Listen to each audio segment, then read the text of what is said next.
তো বন্ধুরা, কালকে আমরা গিয়েছিলাম অন্য রাস্তায়, আর আজকে যাচ্ছি অন্য রাস্তা দিয়ে। তো আজকের ভিউটা এখান করে দেখো, কালকের ভিউটা তো ওখান করে দেখলে, কারণ ওই রাস্তায় যাওয়ার রিস্ক।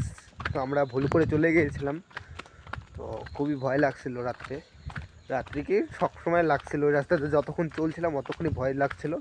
তো আজকে অন্য রাস্তায় যাচ্ছি, রাস্তা চেঞ্জ করে দিয়েছি। তো আজকের এদিক করে ভিউটা দেখো, এই চেক করো বন্ধুরা, আশেপাশে আজকের নাজারাটা ঠান্ডা ঠান্ডা আছে। তো এইটাই হবো বাড়ির লোক থাকে নাকি রে? হ্যাঁ, থাকে তো।